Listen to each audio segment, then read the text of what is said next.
What's up? It's Echo disrupting, we're vibing tonight. Trending topics in the spotlight, breaking down what's right. With smooth grooves and R&B, feel we bring the heat.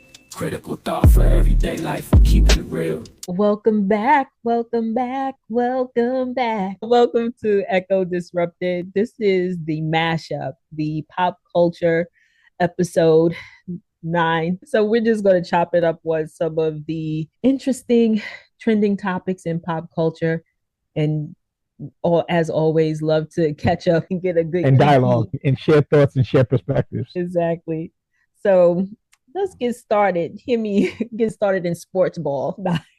Anyway, You said sports. let's get started in basketball. It's been a lot happening. First we got LeBron James. He leaves socials. That was one of the big trending topics this week. I don't know, depending on who you talk to, who you listen to, who you follow. Some people think that he got off of socials because the Diddler case is heating up. He's been attached to Diddy. There's been IG lives that have been all over the socials, and it shows him talking about partying. Ain't no party like a Diddy party. Yeah, I heard about that. Yeah. And then there's also some folks that are saying that it could be Bronny related because Mr. Broach got involved and had some words for Bronny. You call Ryan Clark Mr. Broach? September 23rd, there's 2 Monday night games. Do you want to make an orange and black suit, or do you want to make a red, white, blue suit? Orange Mandarin collar with the black buttons as well. Got to give a shout out to Rob Mack with the RC custom pin on the lapel. That is still bothering me. I can't even see him straight now. Not that I'm inferring that he's gay. I'm just saying I can't see him without the brooch now. So yeah, so with Bronny leaving, with LeBron leaving and Bronny being in, what are your thoughts on Ryan Clark's perspective? And that was about Bronny not riding the bus and traveling with the team. Yep, not even with the G League team. I think, listen, this is a larger issue as far as I'm concerned. In my opinion, LeBron James has been a net negative on the NBA, right? LeBron James is one of the reasons why there's been a decline in the competition because of his approach.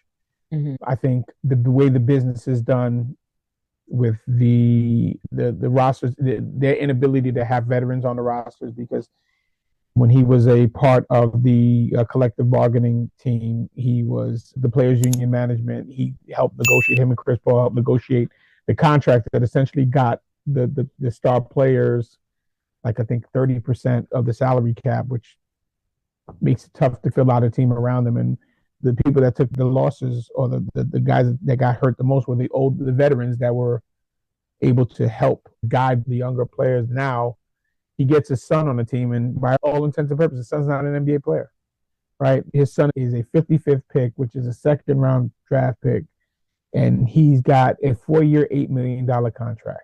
So the kid never has to worry about getting cut. Kid never has to worry about dealing with some of the stuff that some of the other players in his position. There's a lot of players who are better than he is. So now I think Ryan Clark made really good points. So mind you, Ryan Clark was one of the guys that was on the bandwagon initially. Oh, there's nothing wrong with nepotism. If you're in a position to do it, you do it. The problem with a guy like LeBron is he don't have a self-check or self-correct button. You let him get away with it, he gonna get away with it. So now, if this is unprecedented, where you have a G League player saying, I'm only playing home games. I ain't traveling because I'm not getting on a commercial flight. I ain't getting on a bus, and I'm not staying at the Hilton, right? My daddy's top notch, and if it ain't top notch, I ain't doing it. The optics look terrible. Never mind that the kid can't play. So if he was nice and he was a decent player, it'd be good. He's not even a decent player. So that's just making it worse. It's okay. This dude be playing. He look like, you ever been in the supermarket and you watch the elderly folks who just basically look like they're not either coming or going, they're just basically standing in the middle. That's what Playboy looks like when he's out there. He has no impact on the game on offense or defense. So now you're looking at that and you're saying, okay, this is probably terrible.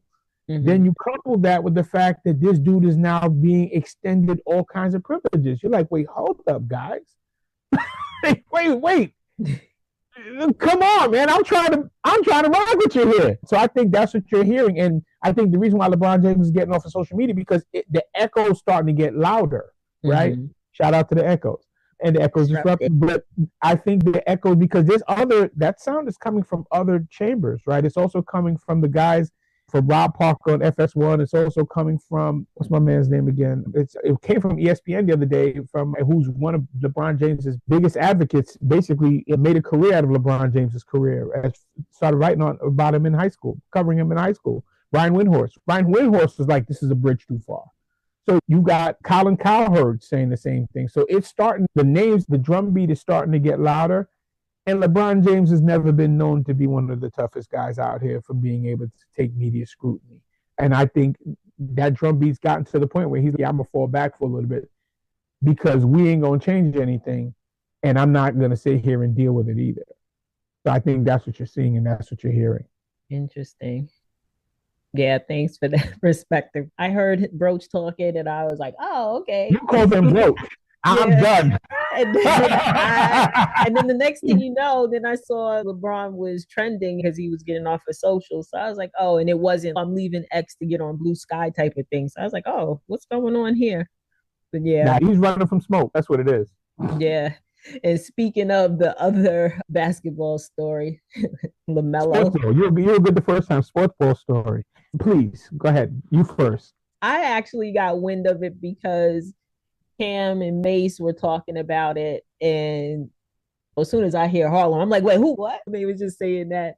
Basically, the story is that I guess Lamelo was having an interview, and he made the reference to that no homo, and that flew and became a big deal. And he was fined. I can't remember the dollar amount. I think it was $100,000.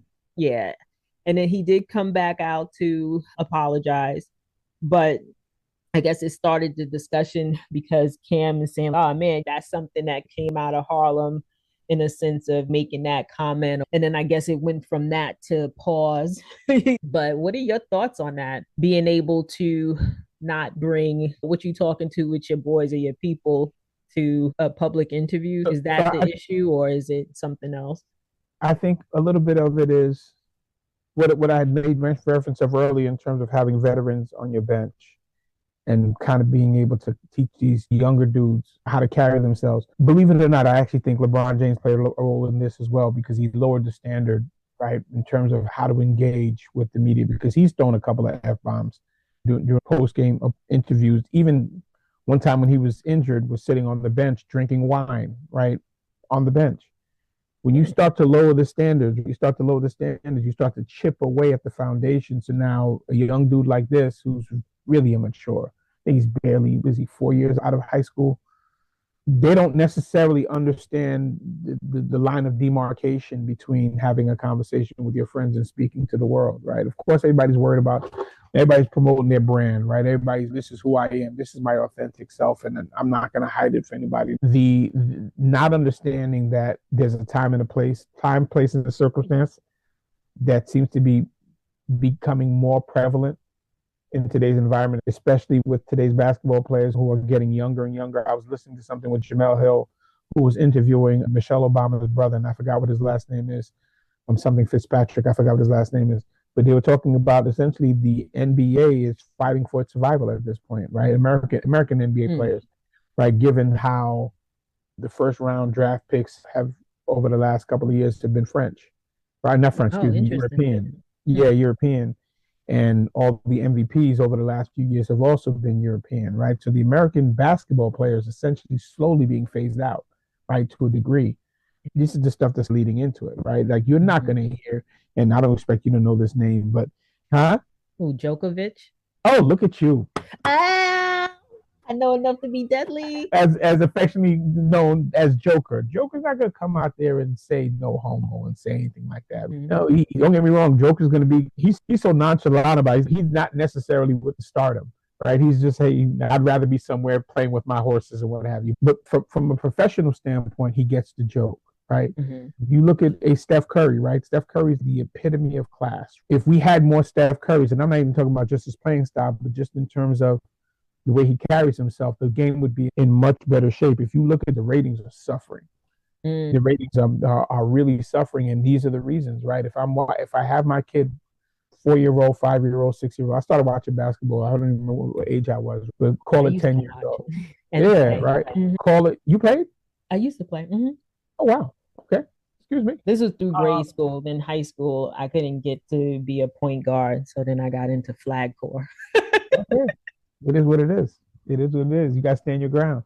You have these guys are ruining the sport. These small little things are ruining the sport. Dudes don't want to play. They don't want to compete. Everybody has to be a star on their team. Guy like Lamelo Ball in particular. I think he might be in his 5th year, whatever. He's a talented kid who does not know how to play the sport. So now you couple that with an inability to conduct an interview, and by the way, you just happen to be the face of the franchise. So it's just so many other implications. Am I disappointed? No, because anybody who's been looking could see this coming.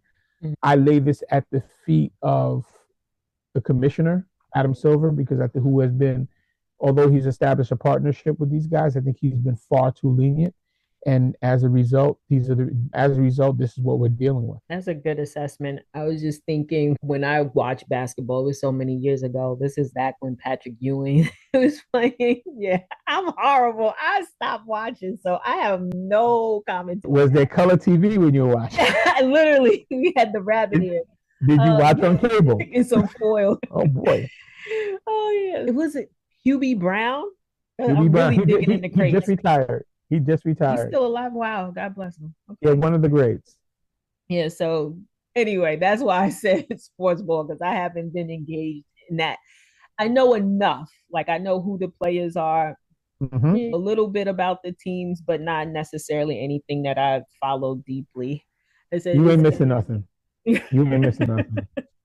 Yeah, so as we kind of drift into some more topics, what do you think about Khalid? Yeah, so a story popped up that a gentleman, his name is Hugo de Alamonte. I guess he posted on X, and it looks like this. I just saw this come out yesterday, the 23rd. So this was on the 22nd, and Mm-hmm. he posted, I'm not going to say the expletives, but blank ass lied and said that I broke into his house because I didn't want him. It don't take much. Wait, what? So he posted a picture with him, Khalid. Is it Khalid? Because I don't want to call him Khalid because I think Khalid is different, but Khalid. Let's go Khalid, because I don't know how to pronounce it, so I'll follow your lead.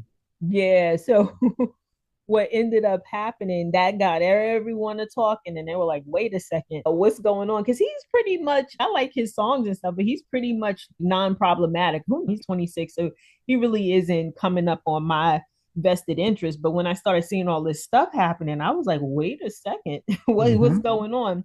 So basically, I think he handled it pretty well. He responded back and said, I was never hiding. So I guess Hugo putting out that tweet was more of a, hey, not only you're gonna lie on me, I'm gonna expose you for being gay. And he's what up. So I was like, oh, okay, that's a way to not make it a story. You know what I mean? Because it really isn't. It really isn't anything. He said, I wasn't hiding anything. It's just not any of your business. And he said, I got outed and the world still continues to turn. Let's get this straight. And he puts in parentheses LMAO. I am not ashamed of my sexuality. In reality, it ain't nobody's business, but I am okay with me. Love y'all. So I was like, okay, I hear that. So there you go. Listen, what do you say? In my opinion, he handled it perfectly. Yeah. I really don't. Like, why do I need to know what people be doing when their doors is closed? Nobody knows where the nose goes when the door's closed, and I don't want to know. By the way, but there's this fixation though right now about what everybody is doing, what bathroom you go into. There's way too much interest in that stuff. It's the culture. It's the culture we're in. Like Choke. Let's use Choke No Joke as an example. Choke be going off on these tangents about the gay people, gay gatekeepers, this, that, and the third. Like, fam, do they come to your house or do you go to theirs? Because at the end, listen, those gay gatekeepers, right, they're in positions of influence and power.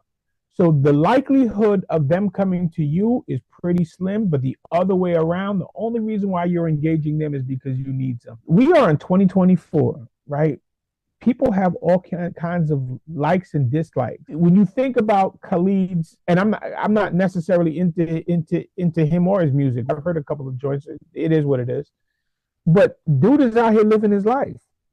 The other side of that is it's also a testament to where we are in today's culture, right? Where somebody you're dating or somebody you're friendly with is just waiting for the opportunity to put you in harm's reach for whatever the reason, right? It must be terrible to be out there in these spaces, especially if you're rich and you've got some means and you've got some notoriety, and you don't know who to trust because simply whatever they had, whatever they were going through, whatever the argument was, whatever the confrontation was, this guy thought, okay, I have the ultimate trump card and I'm going to out you. I can't imagine what that looks like going forward. But yeah, it's interesting because I know that there's been so many speculations. When I said the money part, that was more in regard to could Khalid be paying him some money and now it's cut off, or was this a way to try to extort? I don't really care. Like you said, I'm leaving it right there. I don't want to know what these dudes are doing. Like, exactly. It does not change one thing for me. Let's just say I was a fan of his. All right, bro, keep it pushing. When the next album coming out? Right. If anything, that's what he should do. Drop a single and go from there. Drop a new one. And on to the next. Yeah, exactly. We got Jussie Smollett. Jussie. Yeah, Jussie escapes again. Yeah, just the net of it. I'm over him too. They basically overturned his case, the conviction, which was the second case, and basically dropped the charges against him. I'm just hoping he keeps quiet. I know there's an argument of you feel vindicated because he was always saying that this was a smear job, he didn't do it, blah, blah, blah. But the court of public opinion of common sense definitely aired on the fact that, yeah, he did do it. But I would just say keep quiet. I think he did just have a movie come out within the last couple of months. Really? Yeah. Mm-hmm. Okay. I didn't partake in it, but do your work. You know what I mean? I think he might have directed it too. Build your craft, do what you do, and keep it pushing. Don't get pulled into wanting to be in the spotlight, so to speak, to talk this through. Everybody's done. It's tough though because the content and the notoriety is the new currency. So it's a delicate balance. Maybe him and Jonathan Major's ex-girl can go get together and figure out. She dropped the charges against Jonathan. Yeah, everybody dropping charges. So just Jabari, I think her name is. Yeah. Maybe they should just go get together and go figure something out. It's be besties and what have you. But either way, yeah, I'm ready for the next. Huh? Some good news.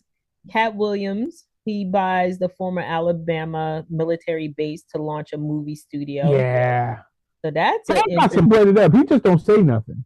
Yeah, he said he can't disclose the amount or exact location just yet, but I can confirm that he has purchased a former military base in Alabama.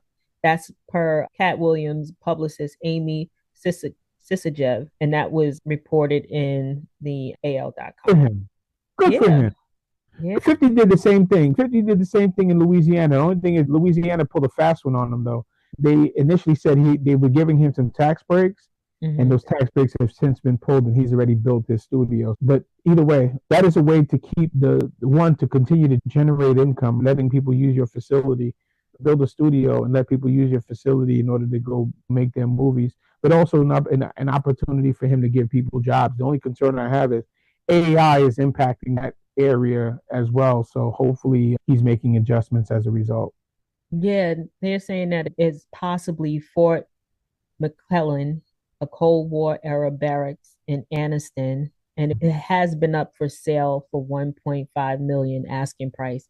But it's interesting that you mentioned the AI. Ironically enough, J-Lo's ex-husband, Ben Affleck, was talking about. I was going to say, which one? What you talking about? I know, last one.